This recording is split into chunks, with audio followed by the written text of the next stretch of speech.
এই যে ভাইয়ের কথা বললাম আকাশ ভাই, ফার্স্ট টাইম ওনার এক্সপিরিয়েন্স আমার ব্লগে। ভাই একটু ভাব নিতে দেন। 이름 뭐라고 불러요? এখানেও আপনার বাংলাদেশের মতন সিরিয়াল থাকে, তো আমার সিরিয়াল আসলে আমাকে ডাকা হইব, দেন আমি যাবো ভিতরে চেক আপ করতে। তো এই যে আসলে কোরিয়ান ওষুধগুলো দেখতে যেমন হয় আর কি, এটা আমার। আসসালামু আলাইকুম, আশা করি সবাই ভালো আছেন। তো আজকে আমি হসপিটালে যেতেছি, আমার গলার কানটা প্রচণ্ড ব্যথা করতেছে ঠান্ডার জন্য। অনেকদিন যাবতই ভুগতেছি, প্রায় 1-2 সপ্তাহ হইব। তো এখন চিন্তা করছি যে না, হসপিটালে যাই, দেখাই। আমার রেসিডেন্স কার্ড সাথে নিয়ে আনিছি, আর বসের থেকে বইলা, আমি বর্তমানে ডিউটিতে ছিলাম, বসের থেকে বইলা কিছুক্ষণের জন্য ছুটি নিছি, এখন যাইতেছি। তো যাই, দেখি যতটুকু ক্লিপ নেওয়া সম্ভব। হসপিটালেও তো রুলস অ্যান্ড রেগুলেশন আছে, তো যতটুকু ক্লিপ নেওয়া সম্ভব দেখাইতেছি। কত টাকা লাগলো আমার, কয়দিনের ওষুধ দিল, ইন টোটাল ডিটেলস বলতেছি। আর আমার হেলথ ইন্স্যুরেন্স যেটা স্টুডেন্টদের দেওয়া হয়, ওইটা আমার কতটুকু কাভার করছে, ওইটাও ডিটেলস আমি দিতেছি।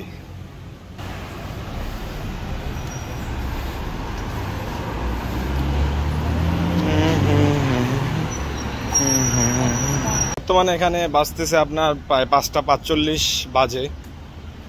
7টা পর্যন্ত হয়তো ক্লিনিকটা খোলা থাকে আমি যতটুকু জানি, আর বসে যতটুকু বললো। আমি এতক্ষণ ফ্যাক্টরিতে ছিলাম, মাংস কাটাকাটি প্যাকেজিং করে আসলাম।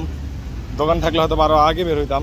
আর ওইখান দিয়ে আমি আর আমার এই যেখানে আমি বাসা আর আমার ভার্সিটি, ওইখানে পাশে এক বড় ভাইয়ের ফ্যাক্টরি আছে, তো উনি ওইখানেই থাকে। তো ওই বড় ভাইয়েরও বলছি যে ভাই একটু আসেন কিছুক্ষণের জন্য, কারণ আমি এর আগে কখনো যাই নাই, একটু ভয়টাই লাগতেছিল যে আসলে কি বলুম না বলুম, আর এর উপর দিয়ে ভাষা পারি না।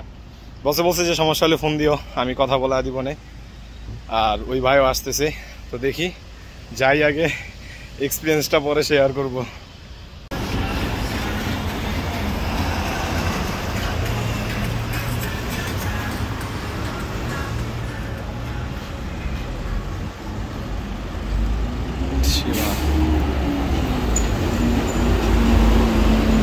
সিগন্যালের অপেক্ষা আছি, সিগন্যাল কখন সবুজ হইব তব আমি রোড পার হব, কারণ বড় ভাই রোডের ওই পারে এসে দাঁড়া রয়েছে আমার জন্য।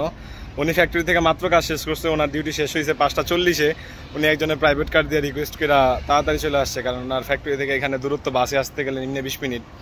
তা আমি বলছিলাম, তো উনি একজনের গাড়ি নিয়ে আইসা পড়ছে। আর এখানে বাতির জন্য অপেক্ষা করতেছি, সবুজ বাতি জ্বললেই রোড পার হয়ে হসপিটালে যাব সবার আগে। এই যে বাতি গ্রিন হয়ে গেছে, তো এখন যাইতেছি। আর ওই যে বড় ভাই দাঁড়ানো,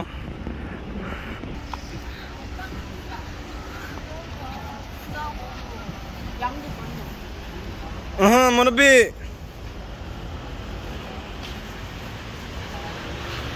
এই যে ভাইয়ের কথা বললাম আকাশ ভাই, ফার্স্ট টাইম ওনার এক্সপিরিয়েন্স আমার ব্লগে।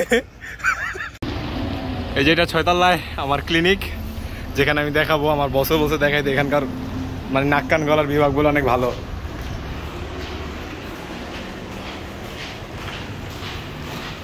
না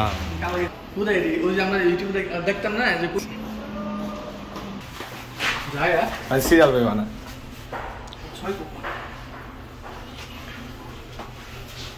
ভাই, একটু ভাব নিতে দেন।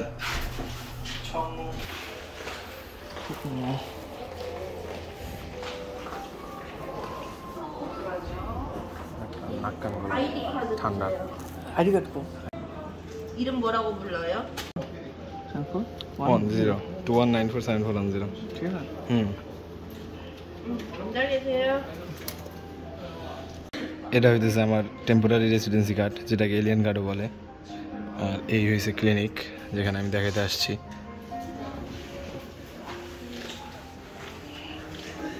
আর এই যে আমার বড় ভাই, যিনি আমাকে সাথে করে নিয়ে আসছে। এখানেও আপনার বাংলাদেশের মতন সিরিয়াল থাকে, তো আমার সিরিয়াল আসলে আমাকে ডাকা হইব, দেন আমি যাবো ভিতরে চেক আপ করতে।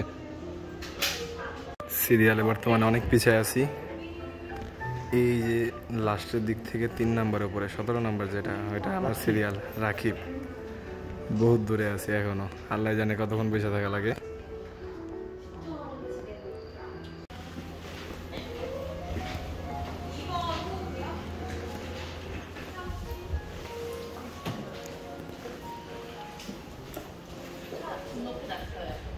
তো বর্তমানে আমার সিরিয়াল আসার অপেক্ষায় আছি। আমার সামনে আরো 2-3 জন আছে, এরপরে আমার সিরিয়াল। এই যে বড় ভাইয়ের সাথে বসে রয়েছে আমাদের আকাশ ভাই, যার সাথে আমি আসছি।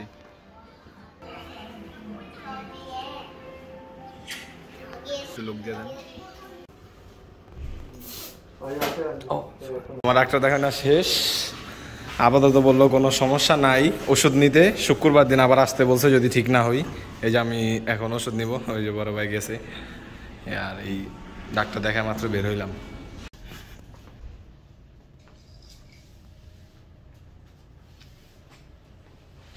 তো আপাতত সবই শেষ, ডাক্তার দেখানো শেষ, ওষুধ নেওয়া শেষ। যদি আমি হিসাবটা দিই, এই যে ওষুধ, যদি হিসাবটা দিই, আমি ডাক্তার দেখাইছি আপনার 5500 লাগছে চেক আপ করে। আমার ভিডিও নিতে পারি নাই, কারণ ভিডিও নেওয়া নিষেধ, তাও একটুখানি নিয়েছিলাম। যাই হোক, তো আপনার গলার ভেতরে, কানের ভেতরে, নাকের ভেতরে মেশিন ঢুকে চেক করা হয়েছে। আর চেক করে বললো যে 1 সপ্তাহ ওষুধ দিল, বলছে না হলে শুক্রবার দিন আসতে আবার। আর 5500 বাংলা টাকায় খুব সম্ভবত 400-450 টাকা হয়। আর ওষুধ লাগছে আমার 6400 যেটা বাংলা টাকা 550 বলা চলে। মানে ইন টোটালে বাংলা টাকা আমার 1000 টাকা খরচ হয়েছে। আর এটার কারণ হলো আমার ইন্স্যুরেন্স আছে, যেটা আমি প্রত্যেক মান্থলি বাংলা টাকায় 7000 টাকা করে ইন্স্যুরেন্স দিতেছি।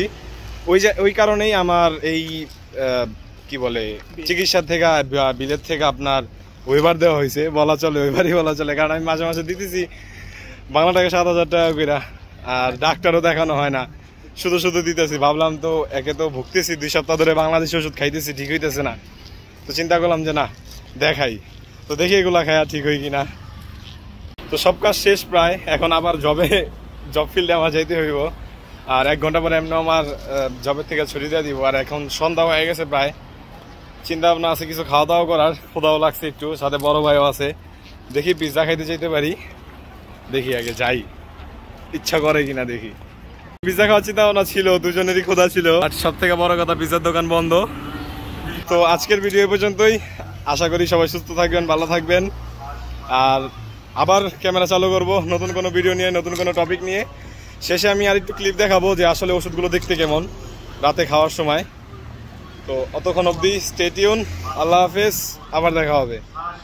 তো এই যে আসলে কোরিয়ান ওষুধগুলো দেখতে যেমন হয় আর কি, এটা আমার দিছে সকালবেলা খাওয়ার জন্য। যেখানে লিখে দিছে আপনার যে আচ্ছিম, মানে সকালে আফটার ব্রেকফাস্ট, এখানে লিখে দিছে। দেন এখানে আপনার সকালের, দুপুরের, রাত্রের 3 বেলার ওষুধ। এগুলো দেখতে এরকম, প্রত্যেকটা বেলা প্যাকেট করা। এই যে একটা সুবিধা, আমি কোরিয়াতে আইসাই এরকম দেখলাম, আগে কখনো এরকম দেখি নাই যে প্রত্যেক বেলা প্যাকেট করা, পুরো নাম সহকারে কোন বেলা খাইতে হবে, খাওয়ার আগে না পরে সব লেখা দেয় আর কি। তো এই যে আমাকে ওষুধ দিছে কয়দিনে, 4 দিনের ওষুধ দিছে, 4 দিনের ওষুধ দিছে। তো আজকে রাতের থেকে খাওয়া শুরু করব, দেখি, আশা করি তো সুস্থ হব, কারণ কোরিয়ান ওষুধের মান, গুণাগুণ, চিকিৎসা সবকিছু ভালো। আর অ্যাডভান্সড অনেক কিছু ক্যাপচার করা পারি নাই, কারণ এখানে ক্যামেরা চালু করা নিষেধ, এই জন্য। যাই হোক, আজকের ভিডিও এই পর্যন্তই ছিল। ভালো থাকেন, সুস্থ থাকেন, আল্লাহ হাফেজ।